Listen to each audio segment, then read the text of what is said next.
The scent of pine hung heavy in the air, a sharp contrast to the quiet strain that had settled into our everyday life. Christine had pushed hard for this couple's getaway, almost too hard. A weekend unplugged, tucked away in a mountain cabin. A chance to find each other again, she had said. With a nervous energy I brushed off as work-related stress. I told myself this was her way of reaching out, of trying. Maybe I was foolish to believe that. I hauled our bags from the trunk, the physical strain doing nothing to soothe the weight pressing on my chest.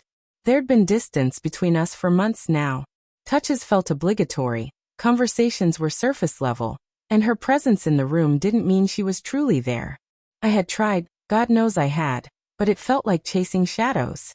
The lodge itself was picturesque, nestled under towering redwoods, its rustic charm offering a glimmer of hope I hadn't felt in months. At the front desk, a kind-faced woman named Brenda welcomed us warmly. She handed me a clipboard and a folder, gesturing toward a small table nearby where I could fill out the usual forms. Christine excused herself to the restroom, her boots clicking down the wooden floor. As I unfolded the paperwork, I began filling out the standard lines: name, address, emergency contact. But then my eyes landed on something that hit me like a sucker punch. Below my own information, a name jumped out: Dylan. Not our doctor. Not a family friend. A name Christine had once murmured with a softness I didn't understand back then. But now, staring at it in black ink, all the pieces slammed into place. Her late nights, the emotional distance, the secretive behavior. I could feel the blood drain from my face, my stomach tightening with a sickening clarity. I didn't move, just stared. I barely registered Christine returning until she asked if I was okay. My voice came out rough and strained as I handed her the clipboard, pointing directly at the name. Her face turned ghostly pale. Her hand trembled.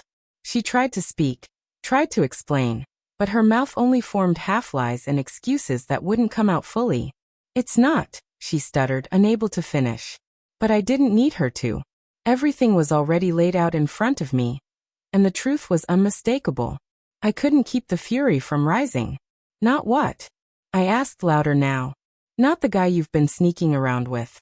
Is this what reconnecting looks like? Dragging me to some cabin getaway while your lover is your emergency contact?" Her tears started falling, but they only deepened my rage. I'd worked hard to build a life with her, a home, memories, a future. And she tossed it aside for some guy who didn't even warrant an honest confession. "Sorry." I spat the word like venom. "Is that all you've got? You destroyed everything we built, and now you're just sorry? Where's the truth, Christine? Who the hell even are you?" I was shouting by then, unable to contain the storm that had brewed for too long. She stood frozen, crumbling under the weight of her own deception. Brenda glanced over from the desk, concern flickering in her eyes. Christine tried to speak again, lifting a hand as if that could stop me.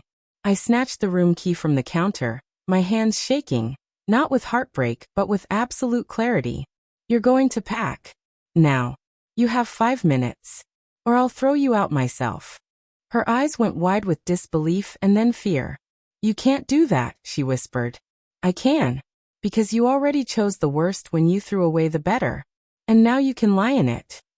She turned and ran, her footsteps echoing down the hallway like a retreating drumbeat. And as I stood there, I felt a strange calm settle over me. I didn't need to yell anymore. Seeing her unravel was enough. Watching her run was enough. Minutes later, she came back down with her suitcase, avoiding my eyes, completely silent. I didn't speak either. I opened the trunk of a waiting Uber, loaded her luggage, and shut the door behind her. On the car, on the lie, on the marriage. She didn't protest. Didn't beg. She knew. It was done. I paid the driver to take her into town. Let her figure out her next steps alone. Just as she'd left me to do all these months. As the car rolled away, I watched her fade in the mirror.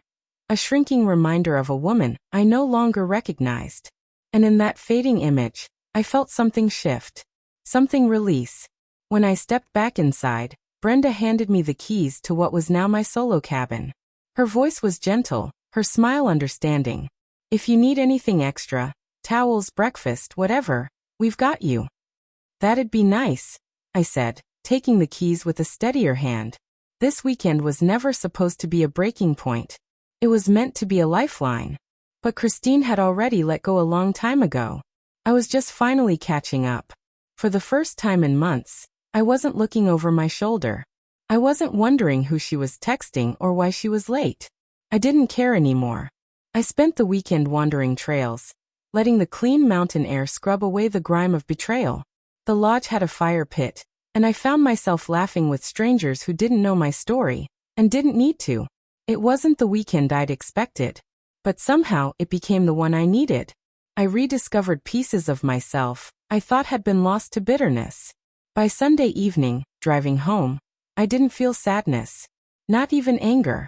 Just quiet understanding. Christine's lies had nearly broken me.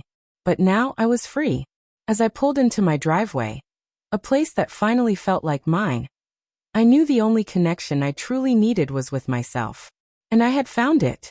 Not through fixing a broken marriage, but through walking away from it.